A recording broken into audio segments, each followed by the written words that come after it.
कुरुक्षेत्र सैनी धर्मशाला में आयोजित ओबीसी सम्मेलन में सैनी समाज ने कुरुक्षेत्र लोकसभा से आम आदमी पार्टी प्रत्याशी सुशील गुप्ता के समर्थन का ऐलान कर दिया है। कुरुक्षेत्र लोकसभा से पूर्व सांसद एवं पूर्व मंत्री राजकुमार सैनी की अगुवाई में आयोजित कार्यक्रम में सैनी समाज ने कुरुक्षेत्र से इंडिया गठबंधन के संयुक्त प्रत्याशी के समर्थन की घोषणा की। सैनी समाज के वरिष्ठ नेताओं, पूर्व सांसद गुरदयाल सैनी, पूर्व मंत्री बलवीर सैनी समेत गणमान्य लोगों ने सभा में उमड़ी हजारों लोगों की भीड़ के बीच सुशील कुमार गुप्ता का समर्थन किया। कार्यक्रम में पूर्व सांसद गुरदयाल सिंह सैनी, पूर्व मंत्री बलवीर सिंह सैनी, पूर्व सांसद और पूर्व मंत्री राजकुमार सैनी सहित ओबीसी और एससी समाज के गणमान्य लोगों ने हिस्सा लिया। इस मौके पर लोकतंत्र सुरक्षा पार्टी के राष्ट्रीय अध्यक्ष और पूर्व सांसद और पूर्व मंत्री राजकुमार सैनी ने समाज से अपील की कि इस बार इंडिया गठबंधन के कुरुक्षेत्र लोकसभा से उम्मीदवार सुशील गुप्ता को जितवाकर ओबीसी समाज अपनी दावेदारी को और मजबूत करे। सम्मेलन में उमड़ी भीड़ को संबोधित करते हुए राजकुमार सैनी ने कहा कि कुरुक्षेत्र लोकसभा की सीट हमेशा हमारी सीट रही है, लेकिन इस बार भाजपा ने हमसे हमारी सीट छीन ली है। उन्होंने कहा कि जातीय आधार पर मतगणना का जो कांग्रेस का वादा है वह हमारे समाज के लिए बिल्कुल जरूरी और वाजिब है। ऐसे में हम सबको मिलकर कांग्रेस और आम आदमी पार्टी के उम्मीदवारों को पूरे देश में जिताना होगा। राजकुमार सैनी ने कहा कि जब जब ओबीसी समाज की उपेक्षा हुई है तब तब उन्होंने सरकार से टक्कर ली है। उन्होंने पूर्व मुख्यमंत्री स्वर्गीय चौधरी बंसीलाल, स्वर्गीय चौधरी भजनलाल और चौधरी ओम प्रकाश चौटाला से अपने विवादों के बारे में भी मंच से जानकारी दी है और कहा है कि वह सत्ता की लालची नहीं है, केवल गरीबों की लड़ाई लड़ना ही उनका उद्देश्य है। राजकुमार सैनी ने मंच से बीजेपी का समर्थन कर रहे सैनी समाज के वरिष्ठ पदाधिकारी, नेताओं और अन्य लोगों को भी चेतावनी दी और कहा कि तुम्हारी आंखें अब भी नहीं खुली तो कभी नहीं खुलेंगी। चाहे इसमें चौधरी बलवीर सिंह जोर लगाए, सरदार गुरदयाल सिंह जोर लगाए, राजकुमार सैनी जोर लगाए, हम आपको इंसाफ कैसे दिला सकते हैं? आपकी ताकत जब मुट्ठी बांध करके लड़ेगी तो आपका भविष्य तय होगा। गारंटी है इस बात की, मोदी झूठी गारंटी देता है, हम आपको गारंटी देते हैं। लेकिन अगर बिखर गए तो फिर गुच्छे में तो बिकते हैं 100 रुपए किलो और कल्ले कल्ले बिकते हैं 2 रुपए किलो।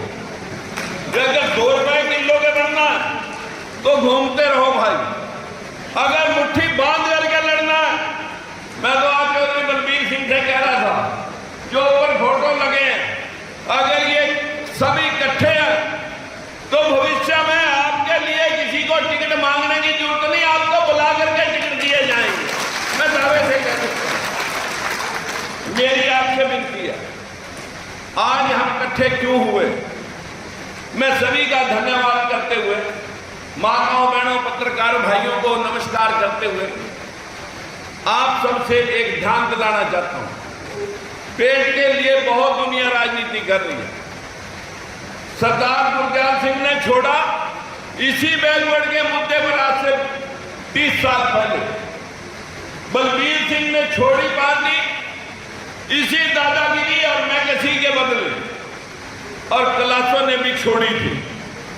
सरदार गुरदयाल सिंह से पहले उसी वक्त के सना साहब सिंह ने भी छोड़ा था, हरी सिंह ने भी छोड़ा था। क्यों छोड़ा था? साथियों, हमारा दिमाग खराब नहीं है। जब अंतर भेदभाव आपके साथ कोई करता है, अगर आपकी रक्षा के लिए, आपके हितों के लिए, आपकी पैरवाई के लिए, अगर आपकी पैरवाई के लिए हम वहां पर गए हैं और हम आपकी पैरवाई करने में कमजोर पड़ते हैं, तो फिर अगर हम उनके साथ फिर भी लगे रहते हैं तो समझ लो आपकी दुश्मनी हम भी कर रहे हैं। हम अपने पेट के और अपने स्वार्थ की वजह से किसी के विषलगु बने हुए। बहुत बातें हैं, बस मैं तो एक ही बात आखिर में पूछना चाहता हूं कि अगर आज हम उस मुद्दे के साथ मैं मुद्दों की राजनीति करता हूं, पर्सनल की राजनीति ना कभी की, ना मुझे जरूरत, ना मेरे परिवार को जरूरत। मैं आपके लिए वो बात आपके सामने रखना चाह रहा हूं कि अगर आज नेशनल पार्टी ने बैकवर्ड के हिस्से और निचले तबके के हिस्से की बात उठाई है और पूरे देश में जातिगत जनगणना करके सब जातियों के हिस्से की बात उठाई है, अगर आज हम उस मुद्दे को समर्थन नहीं देंगे तो कल को कोई भी पार्टी इस मुद्दे को मुद्दा नहीं बनाएगी। वो समझ लेंगे कि ये बैकवर्ड वाले मुद्दे, ये मरी हुई लाशें हैं, इनको ढोने से कोई फायदा नहीं। अगर हम जिंदा हैं तो जिंदा दिखने चाहिए अपने हकों के लिए। अगर हम जिंदा हैं तो जिंदा दिखने चाहिए। इतनी ही बात कहने के लिए अगर कल को भी ये पार्टी भी आपके साथ सरकत करे तो रोटी तो जितनी बड़ी पलट देंगे उतनी बड़ी बढ़िया बनेगी। फिर बीजेपी वाला की भी यही मजबूरी बन जाएगी आपके हिस्से की। जब दोनों तरफ से सींग फंस जाएंगे बैकवर्ड की हिस्सेदारी के, तो मुद्दा देना पड़ेगा। तो वो 3 महापुरुष, 2 तो ये बैठे हैं, गौतम बुद्ध की फोटो लगाना हमारे बीच में हमारी गलती है, ध्यान नहीं रहा। लेकिन मैं उन महापुरुषों का जिन्होंने इस दुनिया को समानता, सिमिलरिटी, भाईचारा, अहिंसा और बराबरी का संदेश दिया। अगर कोई महापुरुष है, अगर कोई देवी देवता हमारा इष्ट पुरुष है, तो वो गौतम बुद्ध जी, महात्मा ज्योतिराव फूले जी, बाबा साहब भीमराव अम्बेडकर। मैं तीनों के नाम से एक नारा लगवाना चाहता हूं, लेकिन हमें थोड़ा सा दुख जरूर हुआ कि इस बैकवर्ड को समझाना कितनी टेढ़ी खीर है। हम अपने नेताओं की बात ध्यानपूर्वक सुनने की बजाय हम क्यों पीछे हैं। ये 85% लोग, जिनमें 55% बैकवर्ड है, जिनमें 10% मुस्लिम है, जिनमें 23% शेड्यूल कास्ट है, ये 85% लोग क्यों पीछे हैं, इनको क्यों कोई गिनता नहीं है। आज हमने 3 लोगों ने यहां पर आपको इस बात के लिए मानसिक तौर पर तैयार होने के लिए बुलाया है। हकों की बात आती है, 3200 जेवीटी टीचर, जिसमें मेरिट बैकवर्ड और शेड्यूल कास्ट के लोगों की 70% थी। उस 70% मेरिट को लिस्ट फाड़ करके वो लोग लगाए जिन लोगों ने टेस्ट भी नहीं दे रखे थे। पहले तो ये बात बताएं, मेरी आवाज वहां तक सही आ रही है नहीं आ रही? हाथ खड़ा करके बताएं समझ में सही आ रहा है या नहीं आ रहा। मेरे भाइयों, 3200 जेबीटी टीचर लगाने में भेदभाव हुआ, हमने विरोध करा, 4 मुकदमे भुगते, फिर हम भी कहां पीछा छोड़ने वाले थे। वो कागज उठा करके मीडिया में जाकर के प्रेस कॉन्फ्रेंस करी और ओम प्रकाश चौटाला ने उस केस को दबाने के हजारों कोशिशें की, लेकिन 10 साल की जेल काट के अब आया। अब आ जाते हैं भजन लाल, मिली हुई टिकट को कटवा के आया, ये फिर बैकवर्ड शेड्यूल कास्ट दलित पिछड़ा करेगा। मैंने कह के आया था घर पे जाके, मैंने कहा चौधरी साहब अगर रक्षक ही पेड़ काट देगा तो फिर उसकी खैर नहीं। अब जिस दिन मुख्यमंत्री की ओथ लेगा उस दिन मेरे को बताना। मुख्यमंत्री की ओथ तो गई भाड़ में, पहले पार्टी से निकला फिर ऊपर गया। अब आ जाता है चौथा लाल। अब चौथे लाल को भी जब भेदभाव के खिलाफ इस प्रदेश में तांडव हो रहा था, तब मैंने क्या कहा था कि आरक्षण सब जातियों को चाहिए। आज कांग्रेस पार्टी ने जो गरीब महिलाओं के लिए, बेरोजगार युवाओं के लिए लाख लाख रुपए सालाना की बात की है, सबसे अहम मुद्दा किसानों के ऋण माफ की बात करी। आज बीजेपी ने 22 लाख करोड़ रुपए 24 आदमियों के माफ किए।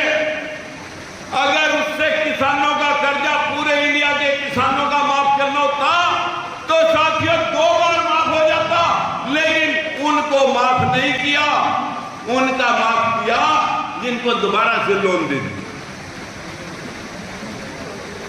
आप लोगों को इस बात के लिए मैं प्रार्थना करना चाहता हूं कि चर्चिल को किसी ने पूछा, अंग्रेज को, क्या है आप किसी के सर पे कोई पगड़ी बन जाए, एमपी की, एमएलए की, मुख्यमंत्री की, जिस वर्ग ने उसको पैर जोड़ करके वोट दिए होते हैं, वो सवाल पूछता है कि नहीं पूछता? अरे पूछता कि नहीं पूछता? भाई हमारे हकों की रखवाली के लिए आपको भेजा था, लेकिन जब लोग इस प्रदेश में प्रदेश अध्यक्ष बने, चाहे धनखड़ जी बने थे, चाहे रामविलास शर्मा जी बने थे, चाहे कृष्णपाल गुर्जर जी बने थे, लगभग 3-3, 4-4 जिला अध्यक्ष कम से कम उस समाज, उस जाति के लोगों को जरूर दिए थे जिन लोगों ने उसके पीछे सर कटाए।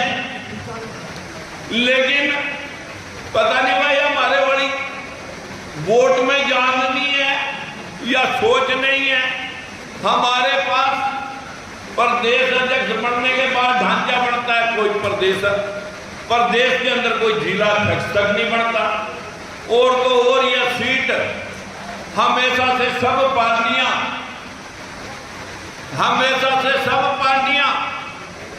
इस समाज को पूरे प्रदेश में जो 90 के 90 हलकों में सैनी समाज की 5,000 से 50,000 तक वोट है, एक सीट तो हमें देती रही।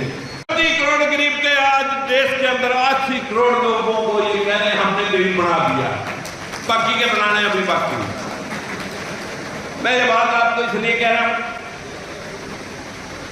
कि यदि आप समझ रहे हैं, 8 से 10 साल पहले एक व्यक्ति आपके पास आया गुजरात से, उसने कहा कि मैं फकीर हूं, मेरा अपना कोई परिवार नहीं, मेरा परिवार ये जनता है, जो भी करूंगा इनके लिए करूंगा, मरूंगा और मिटूंगा, सबको काले धन के पैसे दूंगा, भ्रष्टाचार और महंगाई से मुक्ति दिलाऊंगा, लेकिन आप मुझे शक्ति दो, मैं तो फकीर हूं, मेरे पास तो एक कटोरा है, मेरे पास तो सिर्फ एक कटोरा है, आप अपनी शक्ति उसमें डाल दो, आप अपने मतदान को मेरे कटोरे में डाल दो। व्यक्तिगत जनगणना हो, संख्या मुताबिक हर जाति को उसका हिस्सा मिले। आप बताएं हाथ खड़े करके कि सबका हिस्सा सबको मिलना चाहिए या नहीं मिलना चाहिए? भाई मित्रों, जब सबका हिस्सा सबको मिलेगा, सबका साथ सबका विकास तब होगा। ये सबका साथ सबका विकास कोरा बकवास सुनते सुनते 10 साल हमें हो गए, लेकिन इस बकवास को आप कब तक सुनेंगे? ये बकवास कब तक सुनोगे? बहुत सुन लिया।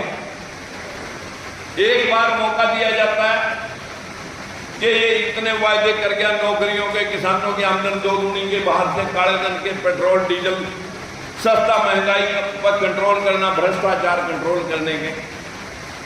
जितना भ्रष्टाचार 1947 से और 2023 तक हो चुका है, इस 2023 तक के सारे भ्रष्टाचार में अगर सभी पार्टियों का कार्यकाल जोड़ करके बीजेपी के 18 साल को काउंट करके उसमें से 8 साल पहले निकाल दें मोरारजी देसाई और अटल बिहारी वाजपेयी के लिए, जो ये 10 साल हैं, जो इतना भ्रष्टाचार, एक एक शहर में 100-100 करोड़ रुपए के बड़े महल बना दिए बीजेपी ने।